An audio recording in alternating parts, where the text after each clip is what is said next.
ये प्रोजेक्ट आपका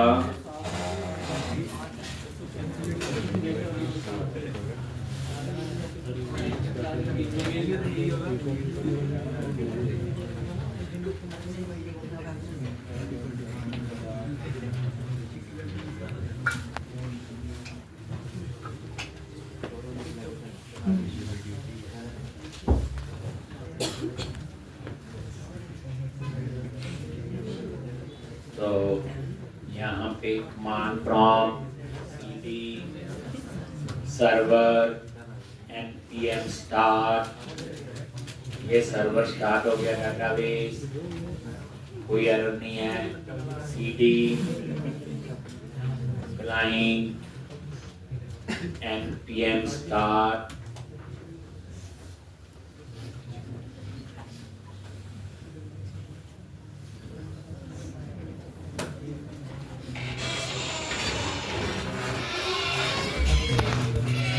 अब यहाँ पे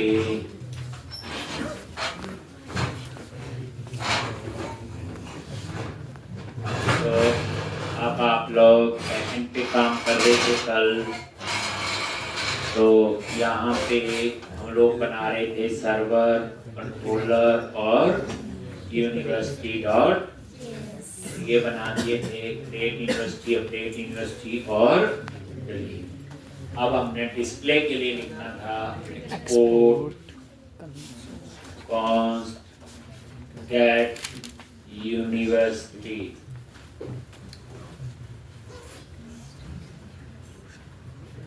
और वही सिंक रिक्वेस्ट और रिस्पॉन्स, एक try catch,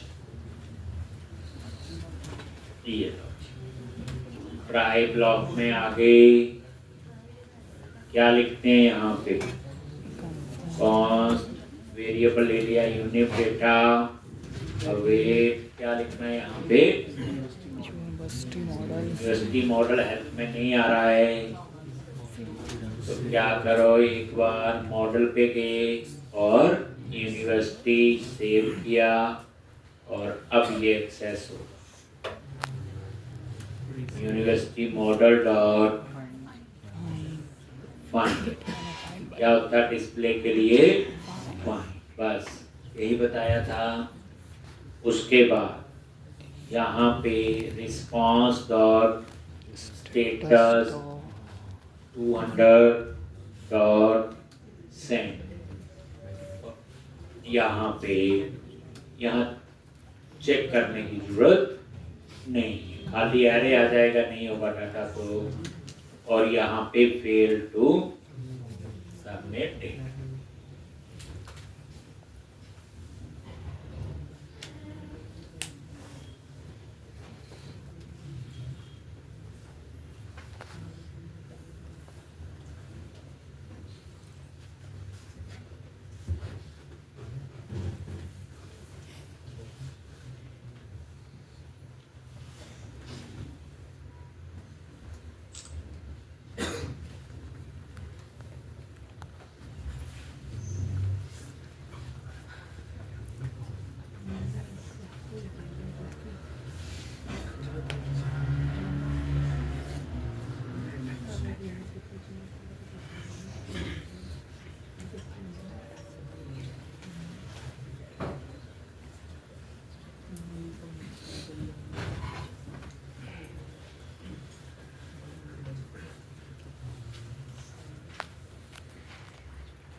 Get universities cheap,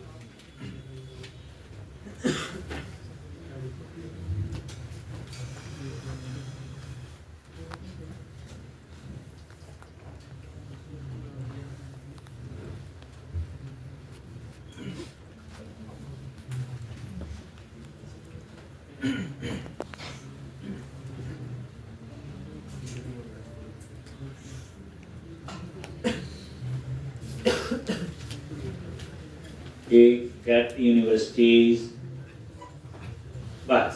तो ये 4 आपने कंट्रोल करने। अब क्या करोगे आप लोग, बोलो।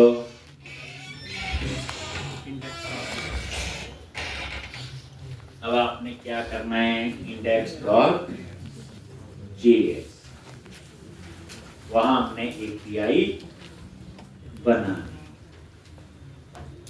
तो index.js पे गए, ध्यान से अब देखोगे आगे, ये आ, और यहाँ पे हम लोग mongo.connect से पहले, और यहाँ पे ये किसका कोड है, यूनिवर्सिटी मॉड्यूल, यूनिवर्सिटी मॉड्यूल।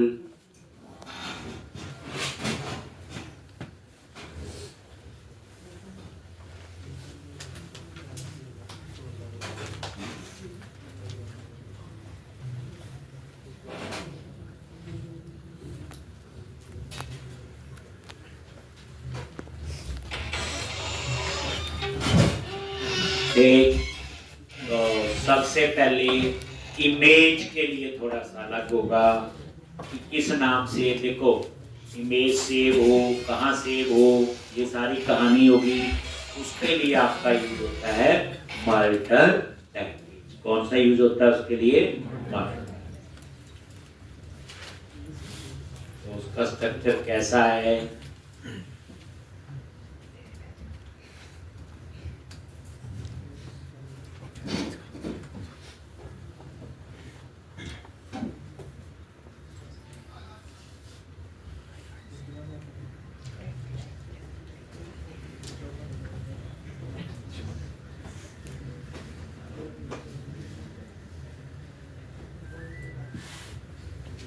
ठीक। तो ये बच्चे इमेज के लिए कोड होगा, एक बार लिखना, सेम यूज करते रहेंगे हम लोग, बट एक बार आप लिख के मैं समझा। ये कोड क्या करेगा, देखो पहले समझ लो फिर लिखना। ये मल्टर पैकेज के ऊपर ऐड है इमेज के लिए। पहले बात तो ये याद रखो, कोई पूछे नोड में इमेज यूज करनी है तो कौन सा पैकेज है, मल्टर। ठीक, अब यहाँ क्या लिखा हुआ है, ये वेरिएबल है एक स्टोरेज यूनिट, और मल्टर डॉट डिस्क स्टोरेज में ये डेस्टिनेशन है कि कहाँ पे ये सेव करना है। तो ये बच्चे फोल्डर का नाम है, अभी बना नहीं है, इसी नाम से फोल्डर बना देगा जैसे सेव करो। क्या नाम है, अपलोड्स यूनिट। ये फोल्डर है, कुछ और रखना चाहते हो हमारी मर्जी है। अब आपने अपलोड क्या करनी है, यूनिवर्सिटी, तो ये रख दिया। जैसे अपलोड प्रोडक्ट, अपलोड डिपार्टमेंट, ये फोल्डर का नाम है। और ये जो फाइल का नेम है बच्चे, ये होगा आपका कुछ ऐसा, ये फाइल का रीजन नेम, उससे पहले डैश, उससे पहले डेट डॉट नाउ। तो ऐसे नेम, क्योंकि नेम डुप्लीकेट ना हो, जैसे हमने प्रोजेक्ट में GUID यूज किया था, यहाँ पे थोड़ा सा वैसा लॉजिक बनाने की कोशिश की।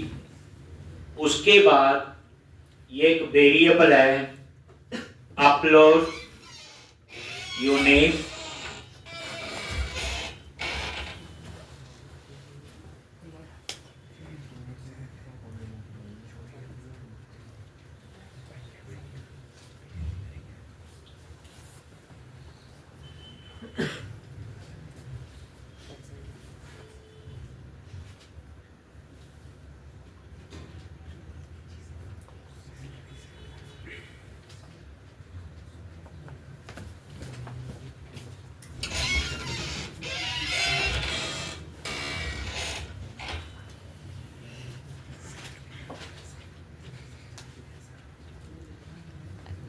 एक ये, और ये देखो मल्टर, और यहाँ पे फिर दे दिया स्टोरेज और इस वेरिएबल का नेम। बस जैसे मैंने सेव किया, और ये देखो इधर ये फोल्डर बन गया अपलोड।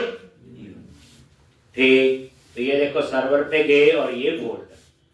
ठीक, इस फोल्डर में क्या होगी, इमेज सेव होगी और पाथ तो डाटाबेस के कॉलम में। ठीक, बस जब पाथ कॉलम में सेव होगा तो फाइल का नेम कुछ ऐसे जनरेट होगा, दिखाऊंगा ये नेम क्या है। तो पहले आप ये लिखो, ये इमेज का कोड सेम चलेगा, बाकी में थोड़ा बहुत चेंज करें। फिर उसके बाद यहां एक मिनट पूरी एपीआई कंप्लीट कर दो फिर लिख लो।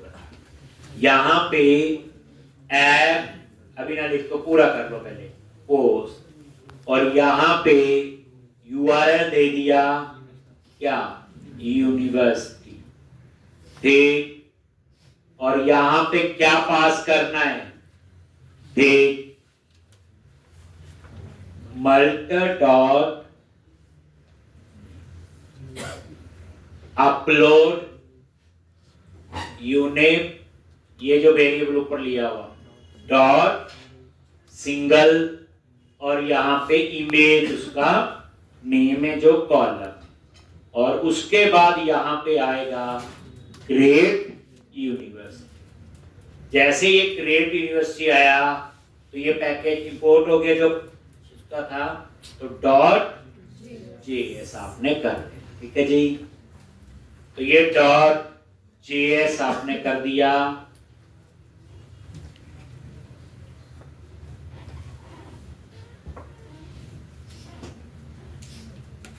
ये देखो,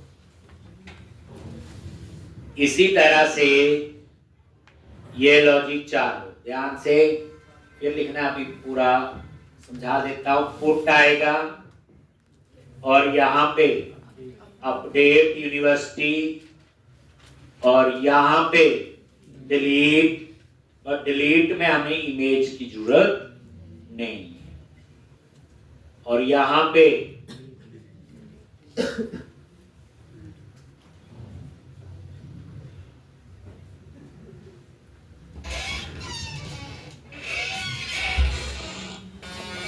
डिलीट यूनिवर्सिटी और कैट, और यहां पे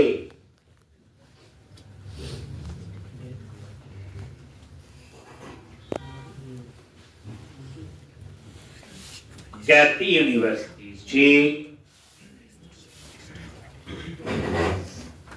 इसमें देख लो, डिलीट में इमेज की जरूरत नहीं होती वो तो, और सेव गेट, तो यहाँ पे जब पास करनी है सेव और अपडेट में, तो हम इमेज पास कर रहे हैं, तो उसके लिए लिखा अपलोड डॉट सिंगल, और इमेज आपका कॉलम का नेम, और इसका पूरा यूआरएल क्या बनेगा, http:// बोलो localhost 8081/university, ये यूआरएल बनेगा।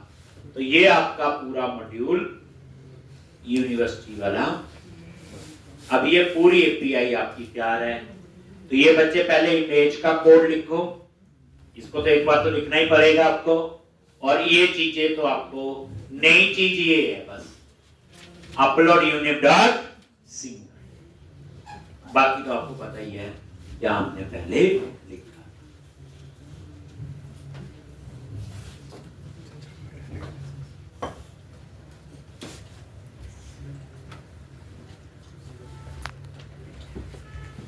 तो यहां पे अब हम इसको पोस्टमैन में टेस्ट करें, ठीक है जी। सैटरडे को ना टेस्ट होगा आपका एक, ठीक है, जो मैंने अपनी कंपनी के लिए लेना है, और फिर नेक्स्ट वीक से हम लोग और कंपनीज का भी इंटरव्यू स्टार्ट करें। एक तो सैटरडे को जो है 10 बजे आ जाओगे, और टेस्ट 10 बजे शुरू होगा, वैसे तो 2-3 घंटे में हो जाता है, आपको 10 से 4 बजे तक का पूरा टाइम मिल जाएगा। आप उस असाइनमेंट में एक नोटबुक भी देख सकते हो, इंटरनेट भी यूज कर सकते हो, ठीक।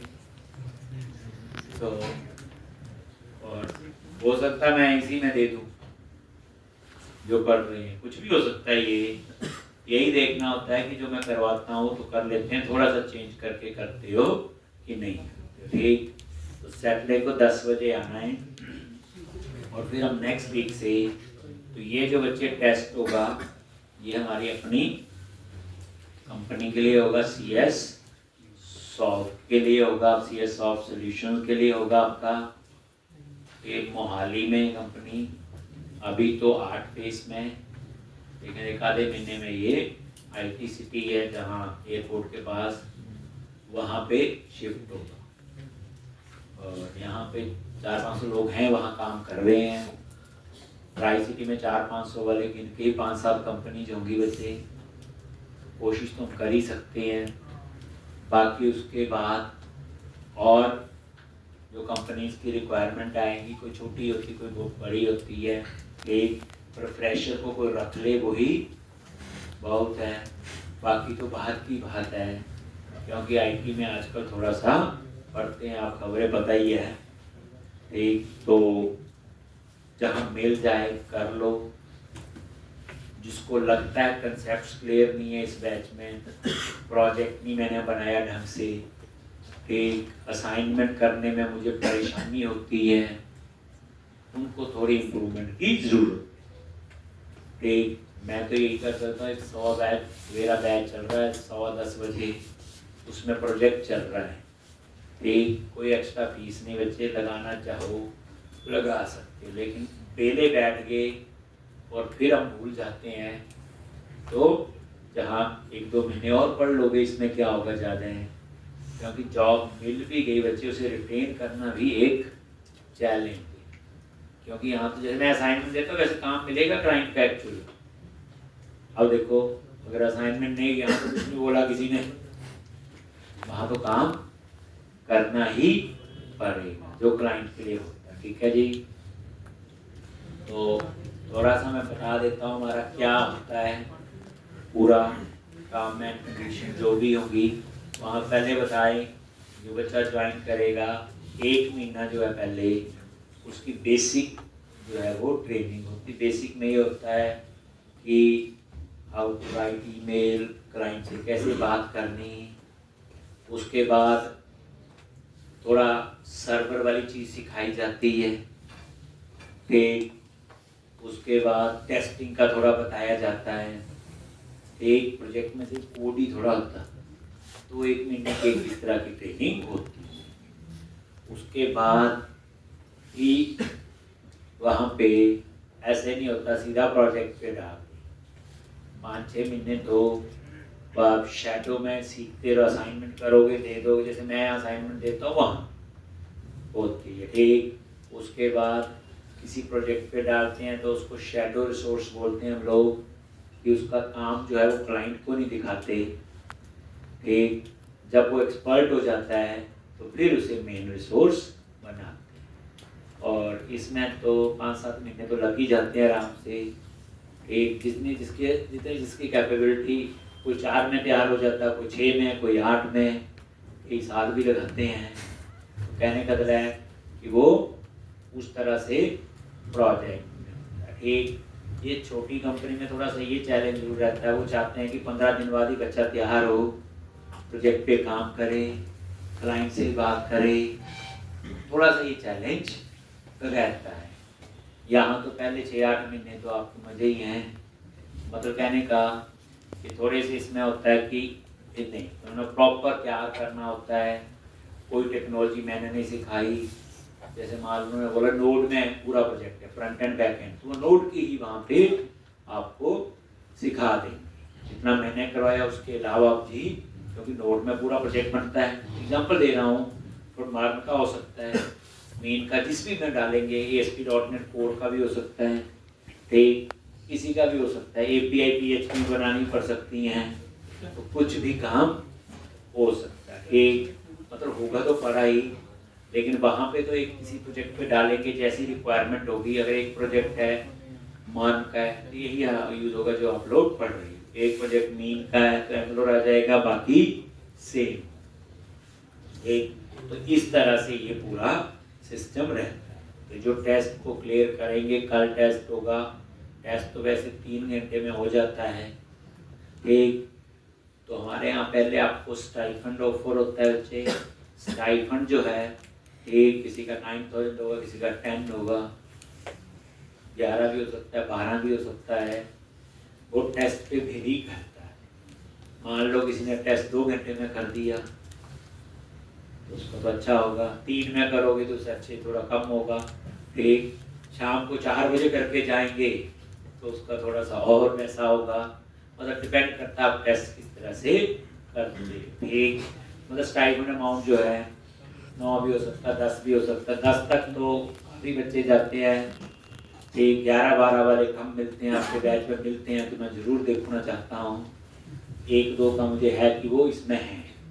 ठीक, तो वो वैसा हो सकता है। ठीक, तो मतलब कहने का 9 to 12 के बीच का होता है। लेकिन वही बात है, टेस्ट शाम को 4 बजे दिखाओगे तो उसका तो 9 ज़्यादा ही होगा। ठीक, 3 बजे दिखाएगा उसका थोड़ा ज़्यादा होगा। समझ गया होंगे कहने का तरह है। प्रोजेक्ट 2-3 घंटे का ऑफिशियली दिखा दोगे तो अलग होगा। ठीक है, तो अमाउंट आप रख सकते हो 9-10 तो होगा ही। अब 11 वाला या मिलता है 12 वाला, वो मैं आपको देख लेंगे। तो स्टाइपेंड अमाउंट होता है बच्चे for 6 month. After 6 month salary होती है। वो आपके सैलरी जो वेरी करती है बच्चे आपकी 6 महीने की परफॉर्मेंस पे। ठीक, मैं आपको जो चीज़ बताता हूँ वो मैं एवरेज वाली बताता हूँ कि ना हम बड़े अच्छे हैं ना बड़े ढीले। अच्छों के साथ काफ़ी कुछ अच्छा होता है। ठीक, तो मतलब मैं एवरेज का लेके चलता हूँ। तो जो सैलरी है आपकी एक 16 से 22,000 के बीच में होती है। 16 हम किसी को नहीं देते। ठीक, होगी तो 18 भी हो सकती है, 19 भी हो सकती है। कोई 6 महीने की परफॉर्मेंस कैसी है, 20 भी हो सकती है, और कोई अच्छा हो तो 25 भी हो सकती है। समझ गए होंगे। 6 महीने परफॉर्मेंस कर, बट आप माइंड में रखो 16 से 22 के बीच में, और अपना माइंड सेट बना लो कि 18-20 तो हो ही जाएगी। मतलब इतना माइंड सेट होता है, वरना अच्छा मिल जाए तो बंदा खुश होता है। ठीक, तो इसके बीच में होती है। ठीक, तो अच्छा करेगा तो कुछ का अच्छा भी हो सकता है, ऐसा कुछ नहीं। अप्रेजल जो है फिर उसके बाद साल बाद सैलरी बढ़ती है। साल बाद अप्रेजल अमाउंट जो होता है टेक्निकल प्रोफाइल में 7-8 तो होता ही है। मतलब यहाँ परसेंटेज नहीं होती बच्चे। इसको हमने टेस्ट करना है बच्चे। टेस्ट देखो कैसे करेंगे। पोस्टमैन में गए, ये कर लेते हैं इतना कंप्लीट, बाकी वे कर। देखो सुनने में कितना अच्छा लगता है, जो ये वो सारा कुछ काम भी करना पड़ता है इसके लिए। ये आ गया। यहाँ पे गेट की जगह यूज करो पोस्ट, और यहाँ URL दे दिया यूनिवर्सिटी।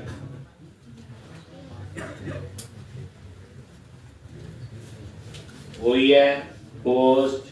ध्यान से देखना आप कैसे करेंगे। इधर यहाँ पे चूज करो बॉडी, और क्या चूज करते हो,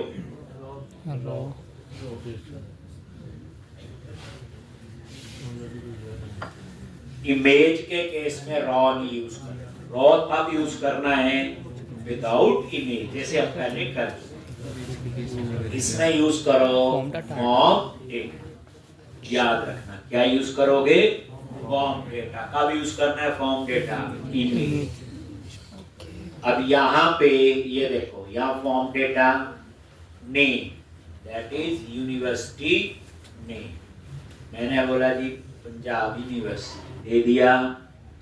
उसके बाद दूसरा कॉलम क्या होगा, इमेज।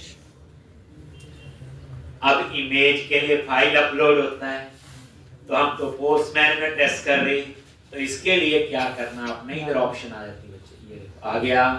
यहां चूज करो फाइल।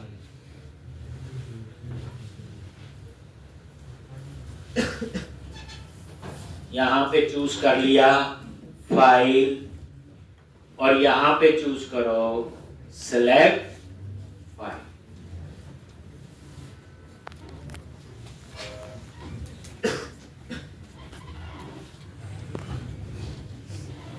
ये आ गया ना कोई ब्राउज वाला, सिलेक्ट मान लो ये है यूनिवर्सिटी की इमेज, बस ये देखो ना यहाँ आएगा ना, ये देखो सिलेक्ट फाइल, जब आपने फाइल यहाँ टेक्स्ट होता है ना, यहाँ चूज किया फाइल, सिलेक्ट फाइल और ये यूनिवर्सिटी की कोई पिक्चर सेंड, जैसे सेंड पे क्लिक करो ये आ गया 201 क्रिएटिव और यूनिवर्सिटी क्रिएटिव। एक और लो जी, वीडियो डाल दी, आईडी अपने आप जनरेट होगा, एक और सेंड, यूनिवर्सिटी क्रिएटिव, एक और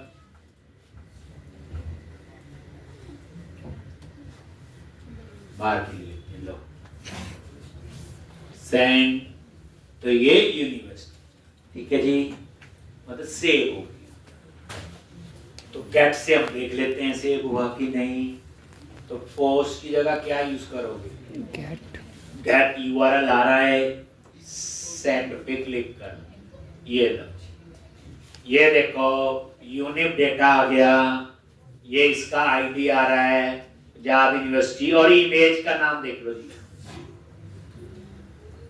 ये इमेज किस तरह से इसका बना, जो वो वहां लॉजिक लिखा हुआ, और उसके बाद क्रिएटेड एट और अपडेटेड एट, उसके बाद ये दूसरा रिकॉर्ड और ये तीसरा। अब आप यहां भी नजर मार लो, इस फोल्डर में अपलोड यूनिट में ये 3 फोटो आपकी इमेज आ गई यूनिवर्सिटी। हुआ क्या, फोल्डर में भी और डाटाबेस में भी सेम, ठीक है जी। तो ये था आपका, 2 तो चेक हो गई, गेट और एक अब रह गई डिलीट की, और वो कल कर लेते हैं, तो कल इसको कंप्लीट करेंगे और कल हम बनाएंगे डिपार्टमेंट कंट्रोल, ठीक।